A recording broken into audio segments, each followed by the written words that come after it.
এক শিয়াল আর এক শিয়ালনি ছিল। তাদের 3টি ছানা ছিল, কিন্তু থাকবার জায়গা ছিল না। তারা ভাবলে, ছানাগুলোকে এখন কোথায় রাখি? একটা গর্ত না হলে তো এরা বৃষ্টিতে ভিজে মারা যাবে। তখন তারা অনেক খুঁজে একটা গর্ত বার করল, কিন্তু গর্তের চারধারে দেখলে খালি বাঘের পায়ের দাগ। তা দেখে শিয়ালনি বলল, ওগো, এটা যে বাঘের গর্ত, এর ভিতরে কি করে থাকবে? শিয়াল বলল, এত খুঁজেও তো আর গর্ত পাওয়া গেল না, এখানেই থাকতে হবে। শিয়ালনি বললে, বাঘ যদি আসে তখন কি হবে? শিয়াল বললে, তখন তুমি খুব করে ছানাগুলির গায়ে চিমটি কাটবে, তাতে তারা চেঁচাবে আর আমি জিজ্ঞেস করব ওরা কাঁদছে কেন। তখন তুমি বলবে ওরা বাঘ খেতে চায়। তা শুনে শিয়ালনি বলল, বুঝেছি, আচ্ছা বেশ, বলেই সে খুব খুশি হয়ে গর্তের ভিতরে ঢুকল। তখন থেকে তারা সেই গর্তের ভিতরেই থাকে। এমনি করে দিন কতক যায়। শেষে একদিন তারা দেখল যে ওই বাঘ আসছে। অমনি শিয়ালনি তার ছানাগুলোকে ধরে খুব চিমটি কাটতে লাগলো। তখন ছানাগুলো যে চেঁচালো তা কি বলবো। শিয়াল তখন খুব মোটা আর বিশ্রী গলার সুর করে জিজ্ঞেস করলে, খোকারা কাঁদছে কেন? শিয়ালনি তেমনি বিশ্রী সুরে বলল, ওরা বাঘ খেতে চায় তাই কাঁদছে। বাঘ তার গর্তের দিকে আসছিল। এর মধ্যে ওরা বাঘ খেতে চায় শুনে সে থমকে দাঁড়ায়। সে ভাবলে, বাবা, আমার গর্তের ভিতর না জানি ওগুলো কি ঢুকে রয়েছে, নিশ্চয়ই ভয়ানক রাক্ষস হবে, নইলে কি ওদের খোকারা বাঘ খেতে চায়? তখনই শিয়াল বলল, আর বাঘ কোথায় পাবো, যা ছিল সবই তো ধরে এনে ওদের খাইয়েছে। তাতে শিয়ালনি বললে, তা বললে কি হবে, যেমন করে পারো একটা ধরে আনো, নইলে খোকারা থামছে না। বলে সে ছানাগুলোকে আরো বেশি করে চিমটি কাটতে লাগলো। তখন শিয়াল বলল, আচ্ছা রোসো রোসো, ওই যে একটা বাঘ আসছে, আমার ঝপাংটা দাও, এখন একে ভতাং করছি। ঝপাং বলেও কিচ্ছু নেই, ভতাং বলেও কিচ্ছু নেই, সব শিয়ালের ফাঁকি।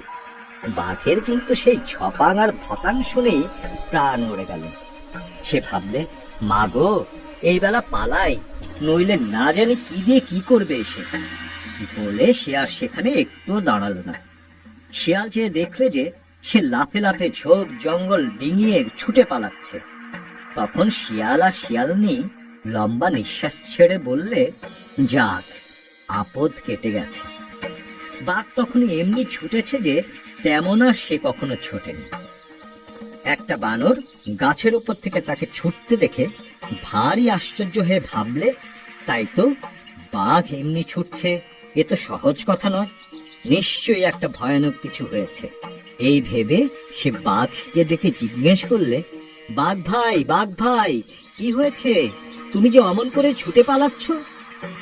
বাঘ হাঁপাতে হাঁপাতে বললে, সাধে কি পালাচ্ছি, নইলে এক্ষুনি আমাকে ধরে খেত। বানর বললে, তোমাকে ধরে খায় এমন কোন জানোয়ারের কথা তো আমি জানি না, ও কথা আমার বিশ্বাস হচ্ছে না। বাঘ বললে, সেখানে থাকতে পাবো তবে দেখতুম, দূরে থেকে অমনি করে সকলেই বলতে পারে।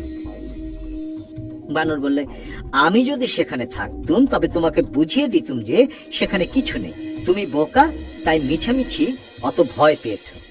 এ কথায় বাঘের ভারী রাগ হলো। সে বললে, বটে, আমি বোকা, আর তোমার বুঝি ঢের বুদ্ধি, চলো তো একবার সেখানে যাই। বানর বললে, যাবো বই কি, যদি আমাকে পিঠে করে নিয়ে যাও। বাঘ বললে, তাই সই, আমার পিঠে বসেই চলো। এই বলে সে বানরকে পিঠে করে আবার গর্তের দিকে ফিরে চলল। শিয়াল আর শিয়ালনি সবে ছানাদের শান্ত করে একটু বসেছে, আর অমনি দেখে বানরকে পিঠে করে বাঘ আবার আসছে। তখন শিয়ালনি তাড়াতাড়ি ছুটে গিয়ে আবার ছানাগুলোকে চিমটি কাটতে লাগলো। ছানাগুলিও ভূতের মতো চেঁচাতে শুরু করলো। তখন শিয়াল আবার সেই রকম শুরু করে বললে, আরে থামো থামো, অত চেঁচিও না, অসুখ করবে।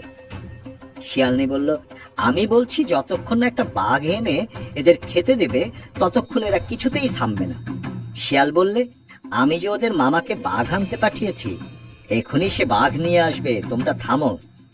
তারপর একটু চুপ করে সে আবার বললে, ওই ওই ওই যে তোদের বাঁদর মামা একটা বাঘ ধরে এনেছে, আর কাঁদিস নে, শিগগির ঝপাংটা দে ভতাং করি। বানরের এতক্ষণ খুব সাহস ছিল, কিন্তু ঝপাং আর ভতাঙের কথা শুনে সে বসে থাকতে পারলো না। সে এক লাফে একটা গাছে ওঠে, দেখতে দেখতে কোথায় পালিয়ে গেল। আর বাঘের কথা কি আর বলবো, সে যে সেইখান থেকে ছুট দিলে দুদিনের মধ্যে আর দাঁড়ালোই না। তারপর থেকে শিয়ালদের আর কোনো কষ্ট হয়নি, তারা মনের সুখে সেই গর্তে থেকে দিন কাটাতে লাগলো।